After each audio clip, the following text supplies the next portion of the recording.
Who are you and what do you do? Yep. So Matt Russell, I currently run Colossus, which is your media network built for investors. I would say you probably know us most from our podcast, which Invest Like the Best, Business Breakdowns, Founders are some of the big names on the platform. And I've been doing that for a little over 2 years. Prior to that was in the pure professional investing world, spent about a decade at Goldman and 2 years in private equity. Did not plan to leave that world for something completely different. But when I saw the opportunity and the people that were building it, it felt like if I was going to make that type of entrepreneurial leap and do something, further out on the risk spectrum and test out some different things, this was the right way to do it. And it's been a blast doing it ever since. Love it. How does it make money? Sponsorships. So it's purely an advertising model at this point. And those are in the form of a lot of different things, but mostly podcast ad reads, newsletter spots, things on our website. You get your show notes. But what we look to do is find businesses that we know our audience is really going to be kind of in their sphere and work with them on long-term partnerships. And we've been able to do that and build those out over the past couple of years, and it's worked quite well.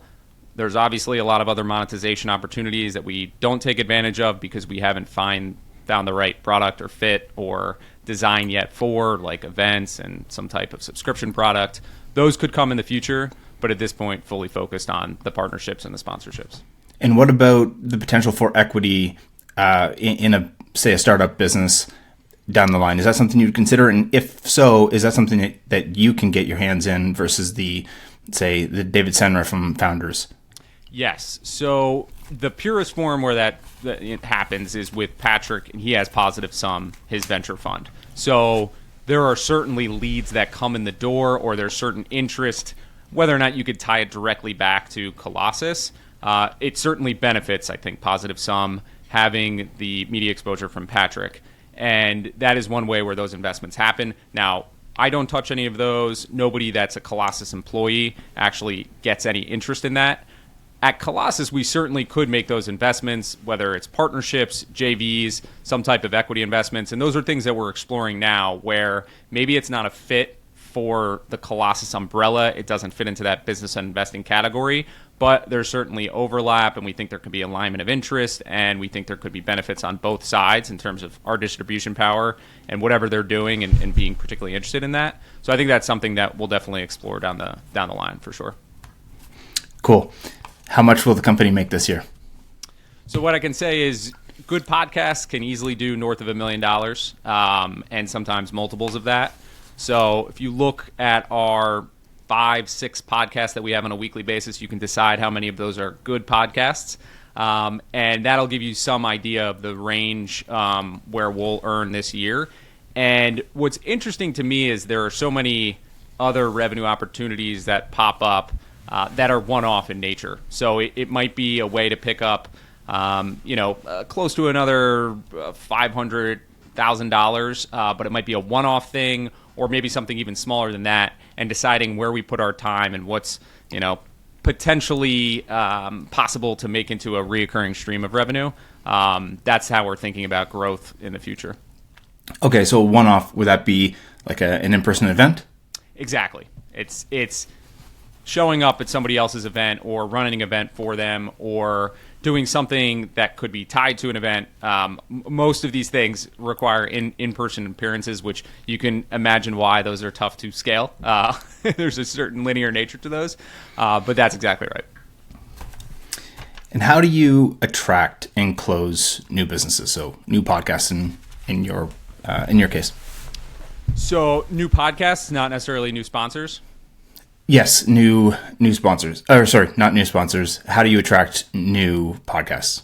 So new podcasts, we get a lot of interest that comes in the door just from other people who are watching what we're doing. And I think it's kind of a natural thing that happens just because if somebody's starting a podcast, they're going to look at other podcasters that they think are successful or that they align with, that they find interesting, and reach out to see if there's any way to collaborate. And given we have a history of collaborating with other podcasters, we do see a lot that come in the door.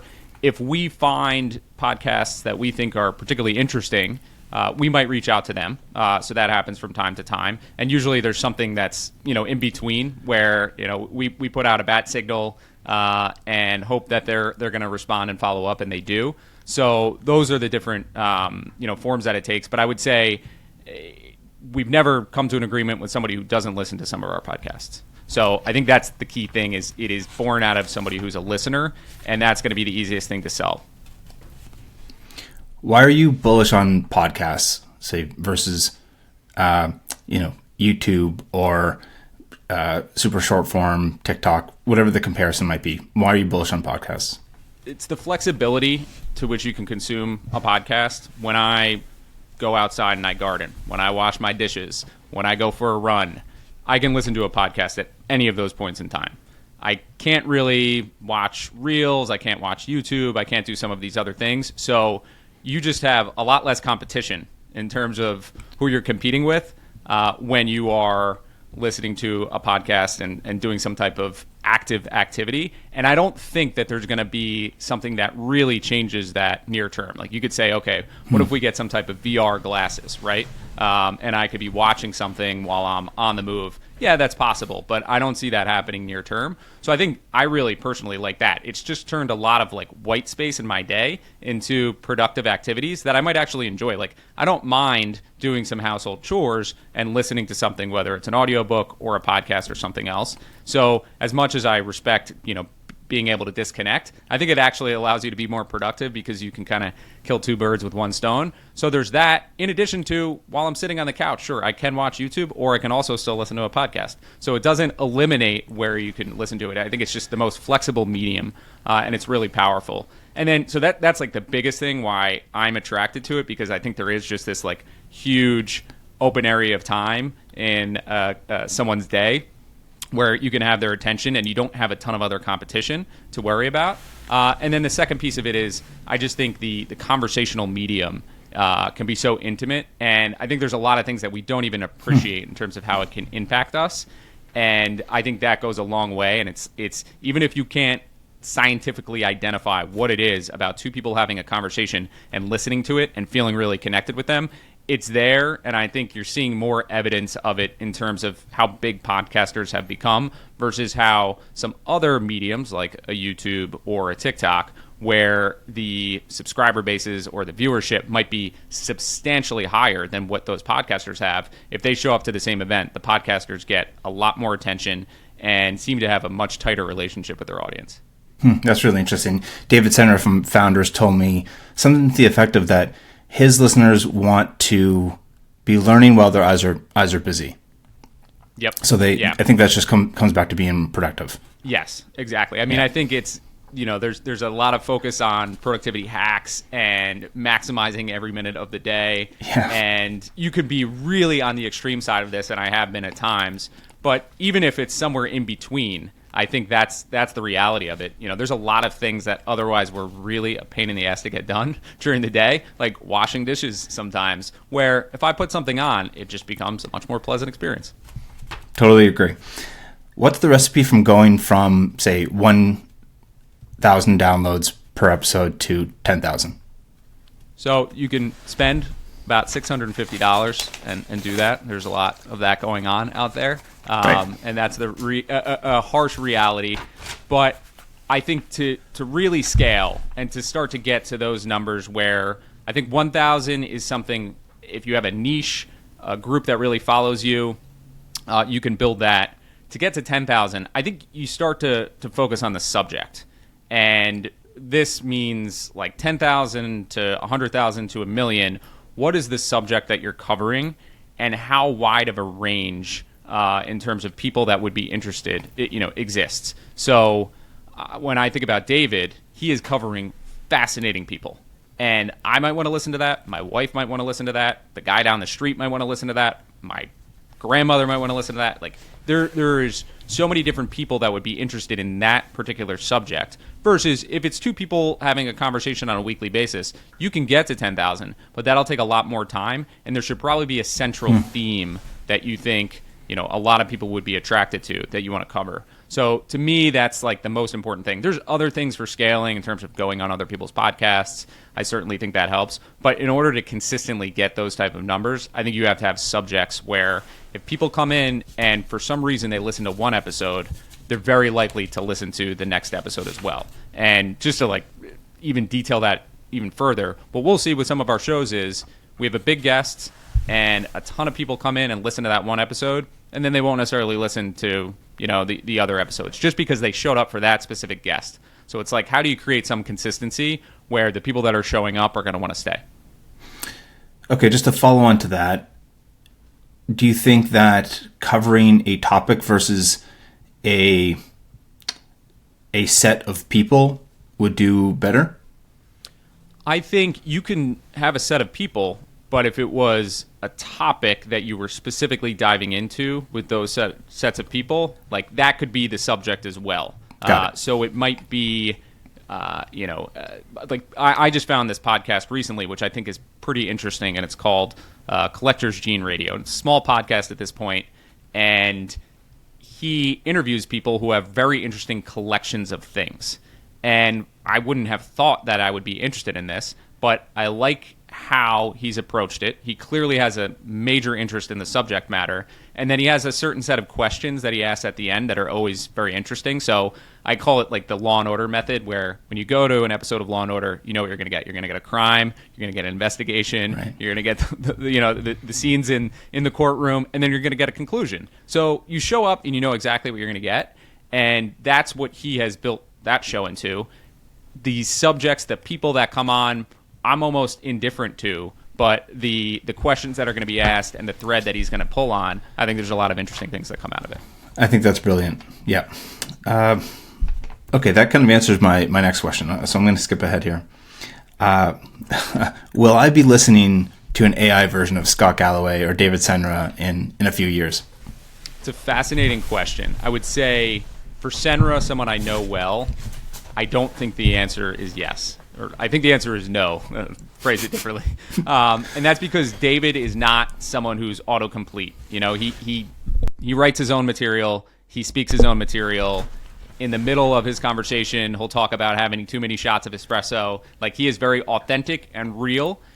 Now, you have other people. Like, take, for instance, any late-night TV show host. They don't write their material, right? They have writers that are doing that for them. Take the presidents. Presidents don't write their speeches. Mm-hmm. You get into this really interesting thing like, well, what is AI? Because if they are just kind of and I'm going to use a horrible term, but for lack of a better term, like the puppets that deliver material, well, we might have, you know, their good experience from the past. And if you have people that are just writing this, and maybe AI can write it even better, doing it, I do think there's areas that AI comes into play. But I think the people that are most authentic, most off the cuff, most non-autocomplete, those are the ones that are going to be able to stick around and continue to do original things. What's the most ambitious goal that you have for yourself this year? Well, the most ambitious goal was to run a mile every day, and I think I've missed 10 days already, so we're not quite there. But I figure if I hit 300 or 310, you know, that's not a bad thing. I have to listen to my body sometimes. But that was number one. Beyond that, I think most of my goals tend to be either like very specific, like I want to get an episode out with this person, or I want to create something that looks like this in this type of format. And then just more higher level in general, like create more things, put more stuff out into the universe, identify specific people. You know, this year I changed a little bit from trying to hit numbers, so certain amount of people in an audience and just like measure it in terms of metrics, and actually identify like individual human beings that I want to target and get in front of them and create things that I think they would be interested in. And that's been a lot more fulfilling to me. And it's worked in some ways. Like I have created forms of content for specific people, and I know it's gotten in front of them and it's worked out well. But those, I would say, are a little bit different and a little bit harder to measure in terms of being just an outright goal. If I was just talking about pure ambition, it would be the mile a day. So are you, what's the strategy behind that? Is it fulfillment, or is it to be a little more intentional in your sales and marketing strategy? What's the angle there? So it's personal fulfillment. I believe that you need energy going into any type of work, and we probably don't focus on that nearly enough. Like, there's so many things built around, let's do this for the business. And if you can create a great mindset where everybody believes in the mission and you're all on the same page, like, that is great. That is an ideal environment where it's like a team set up with a very identifiable mission. I think the reality is most businesses, it's very hard to actually design that. And people talk about KPIs and metrics. I think you end up just getting bad outcomes when you really overfit for those. And instead, if you can make sure that everybody has something that they're working on, where they're really prideful about it, they get a lot of energy from it, and it might connect them into new things, new people, new places, new environments that they weren't previously exposed to. It allows them to grow in certain ways. I think that is huge, and it's like so clear for me as I try to be more aware of what gives me energy and what doesn't. I said to myself, well, it's not like I can completely cut away the things that don't give me energy. Like, those need to get done. But I can be more intentional about doing things that do give me energy and really identifying like exactly what that is. So it's like not just creating a podcast episode. It's creating a podcast episode that I know somebody in this field might be interested in, whether it's an investor in the industrial space that follows UPS, and if I create a UPS episode, they're going to listen and they might give me feedback. Or it is find somebody who hasn't been on our type of podcast before and host them and show them that they can have this big platform and that they're, you know, an interesting business mind that should get more attention. It could be something like that. Or it could be create something about a subject that I think somebody else cares about a lot, and they might not even be aware of it, and get that in front of them. So all different things like that. Got it. Do you have any crazy business stories that you can share? Probably a lot. The craziest or most like theatrical business story, because I would say the world around you really is like a movie sometimes. You know, people are like, oh, it's not like the movies. I actually think it is like the movies. We live in a world that's stranger than fiction. And one of the best or most interesting things that ever happened to me was, this is back in like 2015, 16. Energy crisis was really kicking off. And I don't know if you've ever seen the movie Margin Call. When it takes place, and it's basically like this overnight thing, and it has to do with the financial crisis. Now, this was not Margin Call. This was not a financial crisis, but it was in the middle of an energy crisis. And basically, an investor, large investment fund, needed to move over $1 billion worth of energy bonds. And they were talking to a couple of banks in order to offload this paper, but it was basically 70 different names. And I got a call at like 6 p.m. Was just sitting at my desk thinking the day would end in like the next 30 to 45 minutes.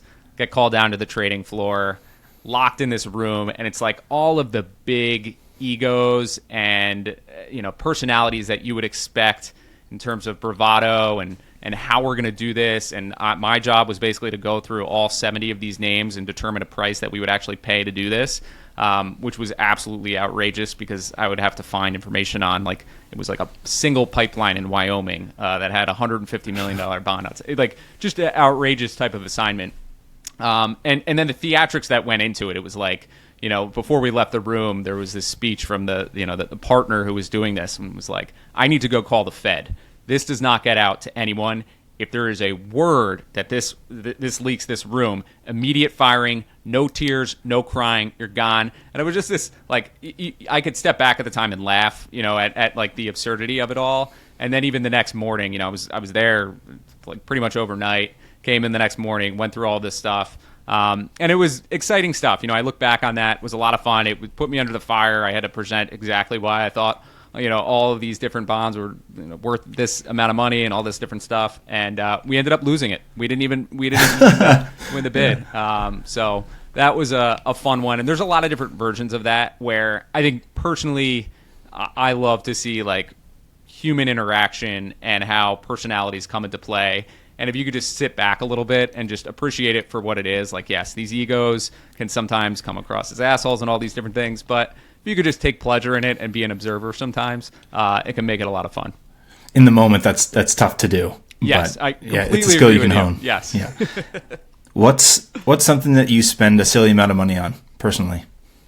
I am a easy target for anything that gets better with age. So it's the investor in me, which I like the idea of buying something where whether it's leather or even just thinking about like getting some type of composite versus some traditional wood structure.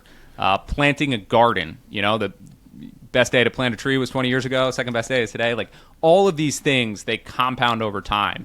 And yes, you could try to buy something, years later after it's already gotten beaten up and faded or something along those lines.